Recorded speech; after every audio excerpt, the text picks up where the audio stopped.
இப்போ எடப்பாடி பழனிசாமி அவர்கள் வந்துட்டு மதிப்புக்குரிய எதிர்க்கட்சி தலைவர். அவர் வந்து நான் கூட்டணி வந்து பிஜேபி கூட வச்சு நேரடியா கூட்டணி வச்சுட்டாரு. இப்ப அவர் விமர்சனம் பண்றதுக்கு அவசியம் இல்லை. ஏன்னா அவர் நேரடி கூட்டணி வச்சுட்டாரு. தமிழ்நாட்டை பொறுத்த வரைக்கும் மதவெறி மதவாத பிடிச்ச அரசியல்வாதிகளை நுழைய விடாம பாத்துக்கிறதா திராவிட முன்னேற்ற கழக பிரதான இலக்கு. அப்படி இருக்கும் பட்சத்தில் மாநாட்டுல வந்து தமிழக வெற்றி கழகத்தின் தலைவர் விஜய் அவர்கள் என்ன சொன்னாரு? நாங்க வந்து எங்களுடைய கொள்கை எதிரி யாரு? பிஜேபி. பகிரங்கமா நாங்க எதிர்ப்பு தெரிவோம் அப்படின்னு சொன்னாங்க.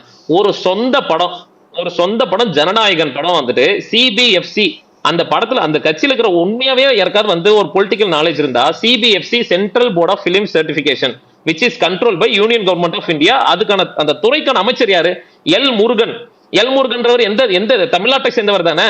குறைந்தபட்சம் விஜயநகர திராணி தைரியம் துப்பு ஏதாவது இருந்தா குறைந்தபட்சம் ஒரு கண்டன அறிக்கை தெரிவிக்கலாம்ல. அதிக அதாவது எப்படி கண்டன அறிக்கை தெரிவிக்கலன்னா ஒரு அரசியல் கட்சி தலைவர் எனக்கே ஒரு படத்துக்கே வந்துட்டு இவ்வளவு நெருக்கடி கொடுக்கிற பிஜேபி அரசு அப்ப சாமானிய மக்களுக்கு எந்த அளவுக்கு நெருக்கடி கொடுத்தப்ப ஏன் ஒரு கண்டன அறிக்கை தெரிவிக்க துப்பு இல்ல? ஏன் தைரியம் இல்ல?